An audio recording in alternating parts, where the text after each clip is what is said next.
love the channel and find it useful in becoming a happy retiree. Subscribe today. Ginger joins us on the line. Ginger, what's going on? How can we help? Hi, Wes. I came into $40,000 recently. It's sitting in my savings account. I really don't have any other money except what's in my 401k invested. So I'm wondering where I should invest it. So you have lots of experience with after-tax or pre-tax money, the money that's gone from your paycheck. And it seems like that's easy to invest, doesn't it? Because it just kind of automatically goes in there, right? That's right. And it trickles in a couple $100 a paycheck, $50, $100, depending on how much you make. And it seems like it's really easy to do. But when the money is not in an IRA or 401k, for some reason we have, I think it's a bigger mental hurdle in doing so. And I think you're stuck in that mental hurdle right now. Plus, you've got a big lump sum. It's like, well, what do I do with all this all at once? You know, do I stick it in some sort of investment today? Or do I also wade into the investment? And I think that's probably the psychological wall that you're hitting here. Let me just do a quick refresh. You've been saving for a lot of years in your company's 401k plan? Yes. And how old are you, and how many years do you think until you try to stop working? I'm 55, and I'm probably thinking of retiring maybe in my early 70s. So you've got a good 50, let's just call it 70. So we've got 15 years at least. And you've been doing regular 401k. Have you ever done anything beyond that, or is everything in savings all 401k money, or is some of it ever end its way out or make its way into an IRA? Or no, everything that I have saved is in my 401k. This is like the first point in my life where I've been actually able to save any money. Got it. Inside the 401k, do you recall how it's invested? Is it mostly stock, mostly bond? It's mostly stocks. Got it. So you're pretty, you are aware of, and you have experience with the value of that account going up and down with whatever the equity markets do, correct? Yes. Okay. So it's the same thing here. It just feels a little more nerve-wracking because you're faced with the prospect of doing this all at once. And $40,000 is a lot of money. Do you put it in today? You're worried that the market corrects and the 40 turns into 30, and you feel like you did it at a terrible time. So my answer to this, particularly with where markets are today, we've had a really solid eight plus years since 2009. Markets have effectively rebounded for most of the years following 2008. So we've had a very, very good stock market. So there is this worry of, do I get going now? Well, the two real questions here are, how much time do you have? You've got an amazing amount of time. You have 15 years before you're ever going to even use this money. And then you've got another 20, 30 years in retirement. So you've got to, even though we think about this in terms of, well, how's it going to do over the next year? That seems like a long time to me. It's not. Relative to how long you're going to be alive and the length of time you're going to use this money, really, we're talking about 30 or 40 years, right? So the money has time to grow, even if you put it in and market's correct and it doesn't start out well. And that's always our fear. But to overcome that fear, the way I typically get going, and we'll talk about what kind of account to look at this in a minute, I want to think about doing this in stages. And it'll help you psychologically just get the ball moving. And that's a big part of investing, is just participating, getting going.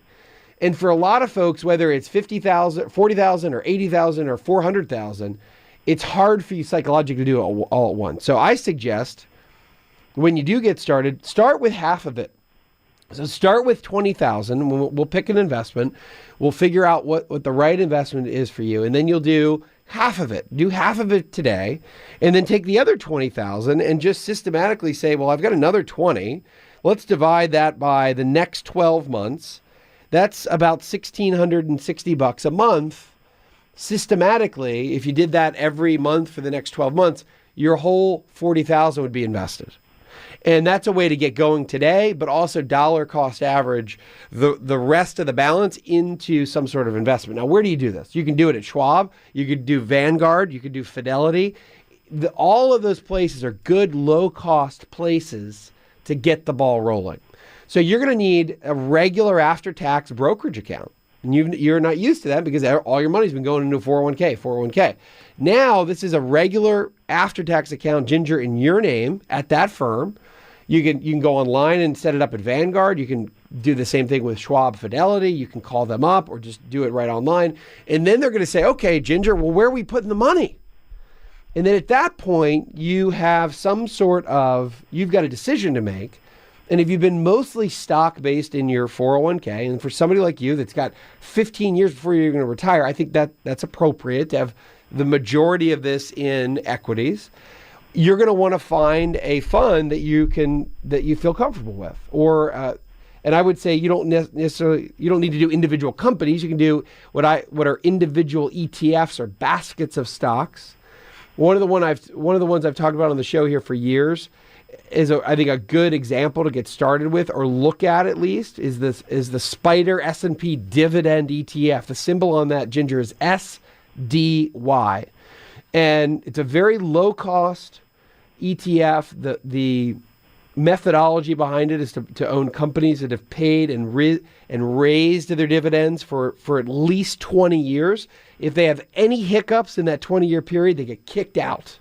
There's a little over 100 individual companies in this one basket, and it's mostly companies you would know. It's large and middle-sized companies. So big companies like Coca-Cola and Procter & Gamble are in this ETF, Genuine Parts, Kimberly-Clark, and then you have some utility companies like Next Era Energy, which used to be the old Florida Power and Light. You've got some of the big energy companies like Chevron, and then you have you have a telecom company like AT&T, and then you have a retailer like Target. So you've got a real mix of multiple industries, but the key here is that all these businesses have been able to pay a dividend and not ever reduce the dividend over a really long period of time. And that's the kind of company over time that I like to see. So take a look at that as an example. Vanguard has another ETF that's similar to that, is the Vanguard Dividend Appreciation ETF. These are all the vehicles that you can get started with and then just systematically add to them over time. And that's the best way to get the ball rolling. You need to participate in markets, not over the next 6 months or the next year, but over the next 15 and 20 and 30, which is exactly your time horizon, exactly how long you have. And that's what you just said. So that's how you've got to frame this in your mind.